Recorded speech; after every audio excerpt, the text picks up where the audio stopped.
Hey, everybody. Thanks for tuning in to the Hanging On to Hope podcast. I'm Brenda J. And I'm Karen Wonder. And we are hangingontohope.org.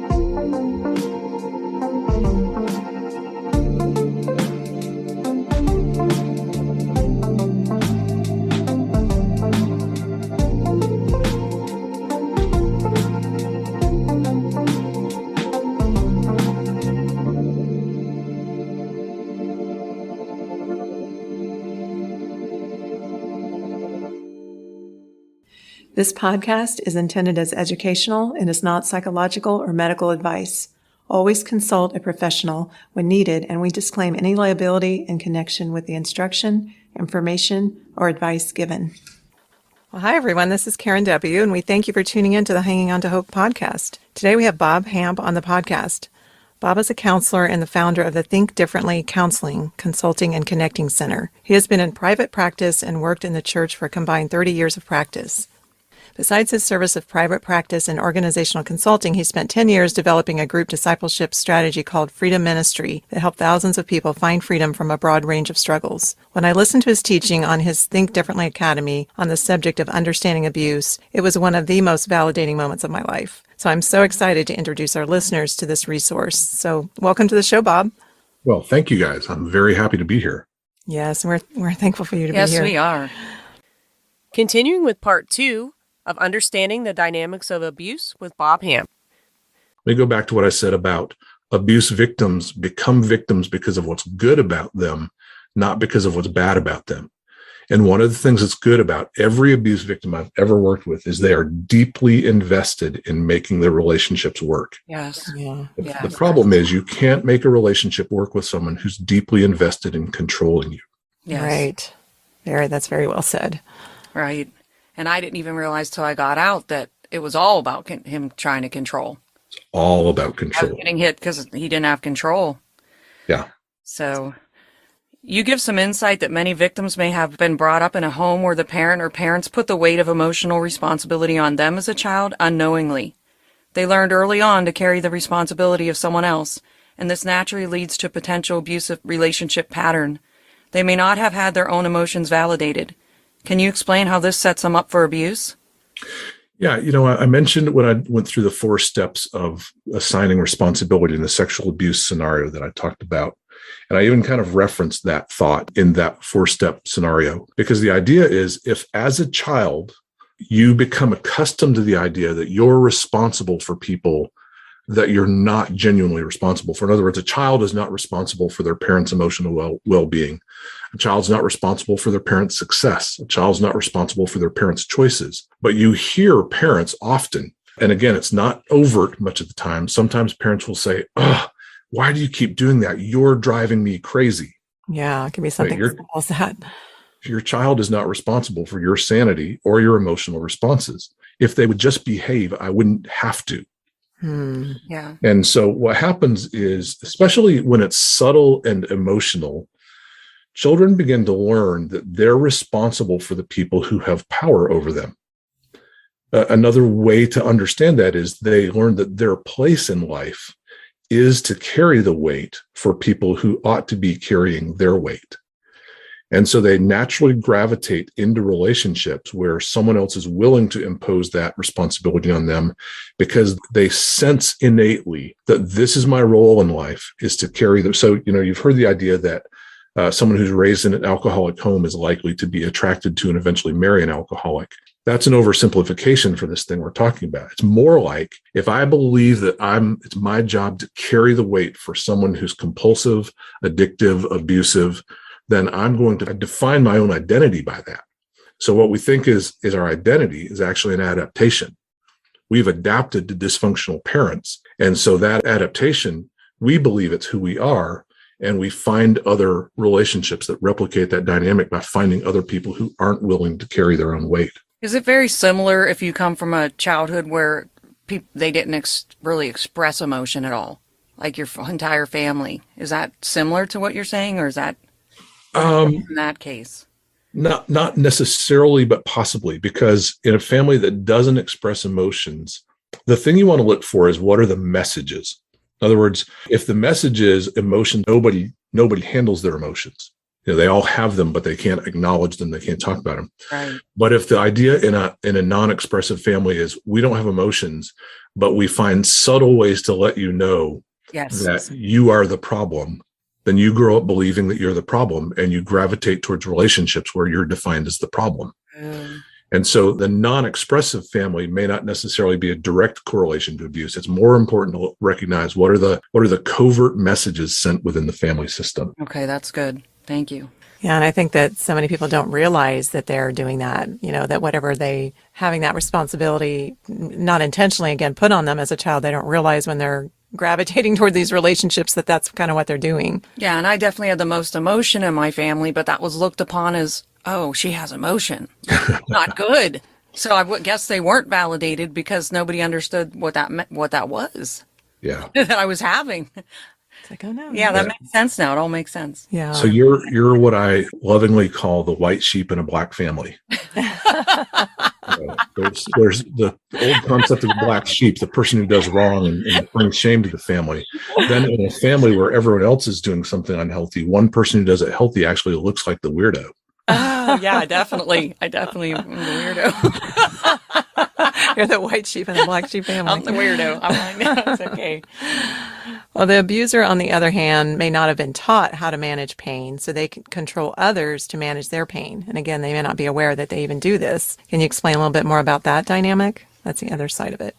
Yeah, I think in the teaching, I actually reference abusers, addicts, and serial adulterers, because in my work, those are all the same underlying personality constructs. Anyone who's compulsive in those kinds of ways, where they're active in an addiction or active in a sexual addiction, which would be a serial adulterer, or they're abusive in all the ways that we've talked about in this podcast, really, they're also, just as you said, they're also learning to manage their pain. They've just done so by handing it off to other people. So go back to the thing we said about early on about the move from dependence to independence. A dependent person assumes other people are responsible for them.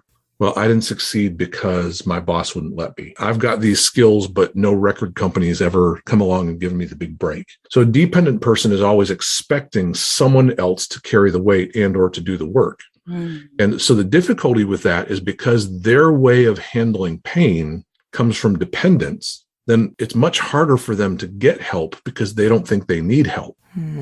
They think they need someone else to change for them to be okay. And it's one of the most difficult things in my work, both as a licensed counselor, but also as in the work that I've done in the freedom arena. One of the most difficult things to help people with is late life moving from dependence to independence, because the dependent person is constantly believing, well, I can't really fix this until my father apologizes, until my wife stops being so stubborn, until my kids stop smoking pot. I can't really work on my issues until someone else changes. Hence the reason they define the problem as their partner. I don't have an anger problem. I have a stubborn spouse. And so the reasons I get angry are because you're so stubborn. If you would stop being stubborn, I would stop being angry. And so, yeah, they're handling their pain, but the problem is because they handle their pain from a posture of dependence, they seldom, if ever, are willing to look at themselves as the one who needs to do the work.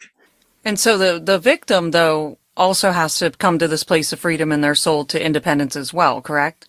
Right. The abuser. Both need to, you're saying. And for them, anyone needs to. Yeah, for the victim, independence is, I don't need you to change for me to start living my life. I'm going to stop carrying your burden for you, and I'm going to start managing me and not managing you, because I'm independent and I want you to become independent, but I can't make you become independent. I can only stop carrying your weight. And if you don't pick it up, that's on you.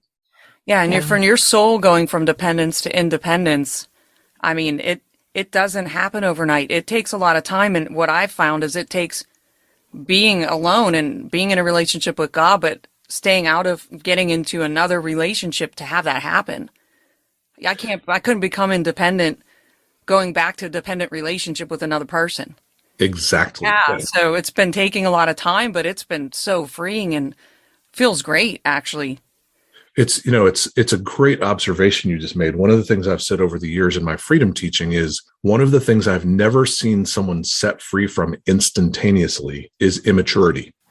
That takes time. You can see people get set free from addictions. You can see people get set free from pain or fear or anxiety, sometimes instantaneously. But I've never seen, and nor do I think I ever will see, someone get set free from immaturity, because immaturity by definition is a process. I mean, maturity is a process. Well, maturity is literally just the movements toward independence. Okay. Wow. You do explain everything so clearly. He does, doesn't he? I'm like, woo, okay, I'm on fire now. All right. So you guys are kind. You use the example of how we cannot do the work for another person, and use the example of how if we want to get in shape, we cannot work out for someone else to get them in shape. We obviously know it does not work that way in the physical realm, but we may do that unknowingly in the emotional realm. It's good intentions, but impossible, which again explains the craziness of some relationships. How can a person more clearly recognize if they are doing this, since it can be covert? I think an important way to think about that is to ask yourself the question, or allow yourself the thought, what would happen if I walked away? Is your thought about what you would be able to do, or is your thought about what they would not be able to do? Because if you think to yourself, okay, I'm going to give myself permission to walk away from this relationship, and you think, but what will they do? Will they be okay? How will they manage their lives? Then those answers in your mind are an indicator that you're still carrying their burden for them. I think another way to recognize it is kind of the emotional state that you find yourself in when they struggle. If you find yourself anxious when they're having a problem, then it may well be that you're trying to have the problem for them. Now, one of the things we do a lot of teaching on the levels of the brain, and we teach about how the brainstem, everybody's familiar with the terms fight, flight, and freeze, right? Yeah. Right. So fight, flight, and freeze is what happens when you're in trauma, when you get placed in the brainstem. And that's the natural result when the brainstem releases cortisol and adrenaline into the system for an immediate response to a crisis. What a lot of people don't realize is there's another F word. There's fight, flight, freeze, and there's fix. Fix. So for those of us who are the special helper, as I described the victim, and when we get in our brainstem, sometimes what we start doing is immediately like running through the possible solutions. What can I do about this? What information can I come up with that'll make this work? How can I fix this? Can I Google this? Can I read another book? Can I, if you're constantly in a state of anxiously trying to fix things, then you're also still trying to carry the other person's burden. Now, I've heard about that one. And I might have lived that one for a while. Yeah, I think that would be definitely easy to be part of that dynamic. It comes from this idea that abusive people take advantage of the good things about another person. People who are good at problem solving that's not a negative, that's a positive. It's only a negative when you do it for someone else who's not willing to solve their own problem. Yeah, I'm definitely a problem solver. I see what he saw in me. Well, I'm glad you see what he saw in you. It's important that you see yourself in great and positive ways. That's a way to reframe it. So we kind of touched on this a little bit, but it's still good, the question we haven't asked. So if a couple gets to the point of counseling, which is not an easy task in this type of a relationship, they may be told by a counselor that a marriage is 50-50 responsibility, and they may be giving homework where one does the homework and the other does not. The victim may also be told to forgive, kind of what we talked about, and that becomes the focus of the counseling. And this will not be helpful, and I could definitely relate to this as well. The other person is just at the point maybe that they're done and they can't carry any responsibility at this point. And I think this is very common, unfortunately. And I would love to reach anyone in this situation before they attempt counseling to understand how hurtful this can be and just to be cautious. So what do you recommend to look for when choosing a counselor that will not add more responsibility on the one that is already bearing the big load, if not all of it? I think that's really important to talk about. Super important. I've been a counselor for 30 years, and I didn't understand this until 10 years ago, which means for 20 years, I might have been one of those people who put that burden on someone else, on the wrong person. I keep waiting as I do this teaching for someone from my old town to call up and go, hey, I heard your teaching and you did that to me. Because I didn't understand. And so one thing I would say is it's important to know that when you hire a counselor, you're the employer and they're the employee. You wouldn't hire somebody without a meaningful interview. And so I think it's important to be able to talk to a counselor ahead of time and ask questions like, tell me how you understand abuse. Tell me, do you have any experience with treating abuse? And how do you think about that? If they say to you that I don't really think abuse is an issue all marriage problems are a 50-50 problem. It's time to move on and interview another counselor. Be that overt and say, talk to me about how what you think about abuse. How do you define it? How do you recognize it? And if you're already in a counseling relationship, quite honestly, I'm at the point in my counseling profession where I'm going to say almost, but I'm going to say will not counsel someone who's in an abusive relationship. I won't do marriage counseling with them because in many cases, the abuser will actually use the counseling as a part of even when the counselor is aware of abuse and understands that dynamic, the abuser will then go home and try to use what they've heard in counseling, just feed it into the abuse dynamic. Right. They're not using it to help themselves. They're using it to get more ammunition. And transfer the responsibility. See what he told you about that? You should be working on that. And so what I'll do is I'll get the quote unquote victim in the triangle and I'll pull them aside and say, hey, or I'll have them as a couple watch my teaching on abuse. At that point, that usually will give them a whole new language and framework of thought. But let's go back to your question about the counselor. If you're already in a counseling relationship with somebody, see if they'd be willing to watch that teaching. Now, we counselors are busy, but I've occasionally had some people say, hey, look, this is really important to me right now. If you would watch this or listen to this, it'll help you know what's happening in my circumstances. Yeah.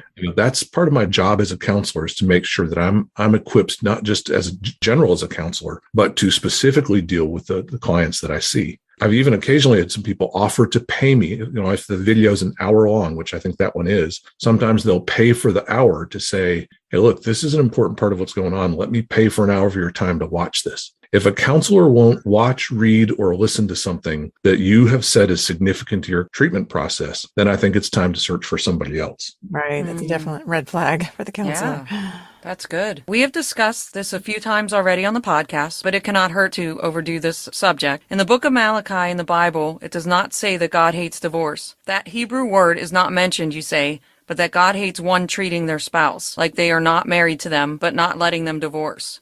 God hates when two do not become one, as is the case in abusive relationships, responsibility-wise. Anything you would want to add to that?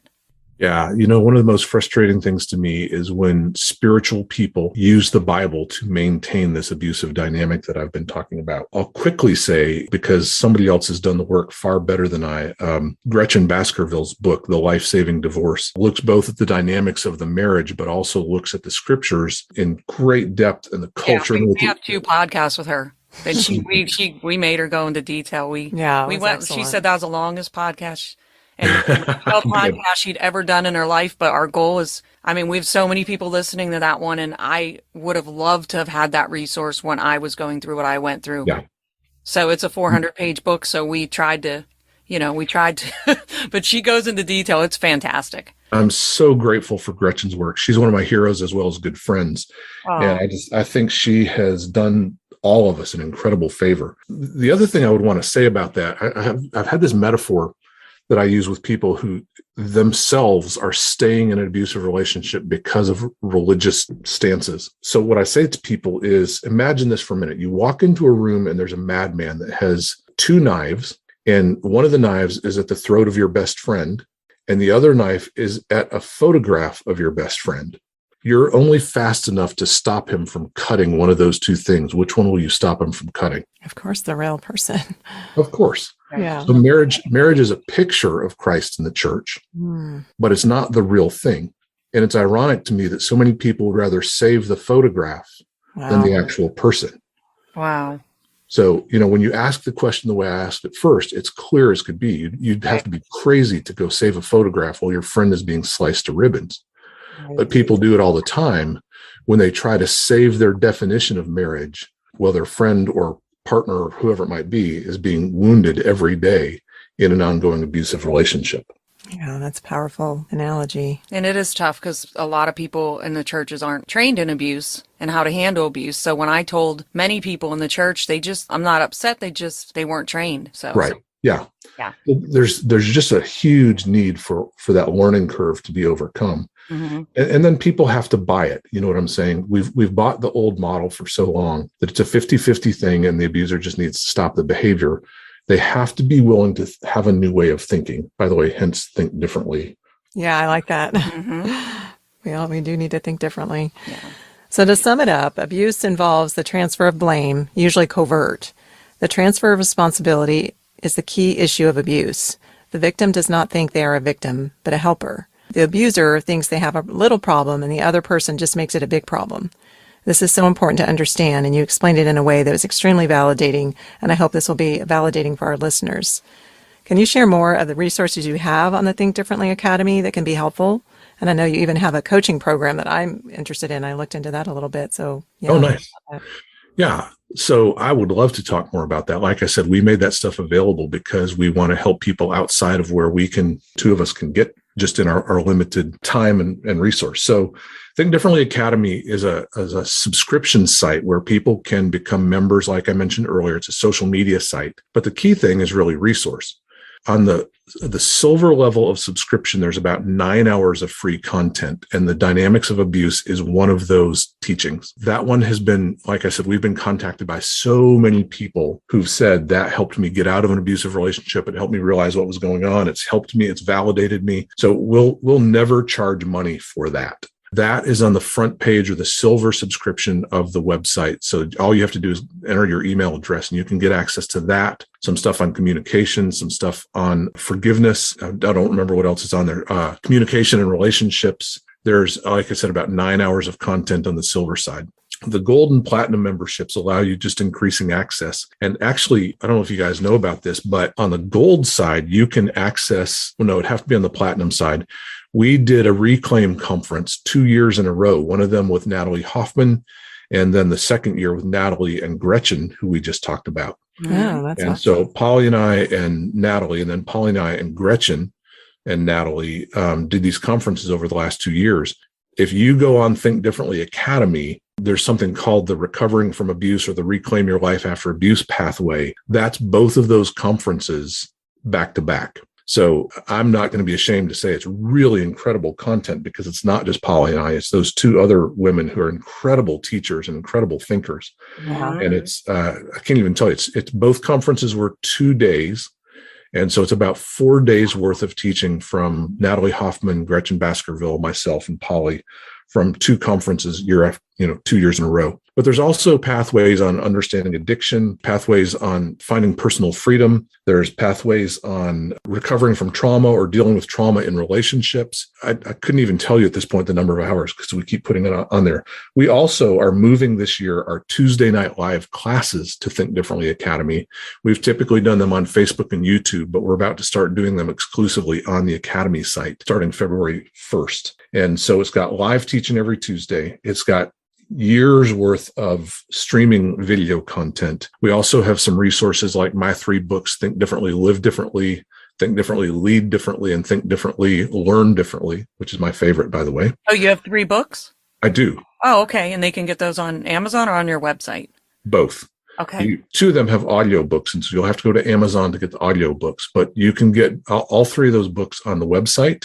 I think we're actually less expensive on our website than Amazon currently is. Okay. And then Polly also has a book that's on the website as well as on Amazon. Polly's story of recovering from childhood sexual abuse and her freedom journey following that is a powerful story using a lot of the tools that we teach and use with people in our counseling practice. And so either for women who are going through that journey of recovering from abuse, or we've had some men read that book and just begin to really think in a whole new way about the women in their lives because they recognize, how poorly women have been treated over the years. And so Polly's book, Cherished, Shattered Innocence, Restored Hope, is also on that site as well as on Amazon. So Think Differently Academy is where we're trying to aggregate all of our stuff together. And it's all designed to help people become more of who they're created to be, live in relationships that are powerful and healthy, overcome relationships that are dysfunctional and painful, and give people a pathway from wherever they are to whatever else is possible.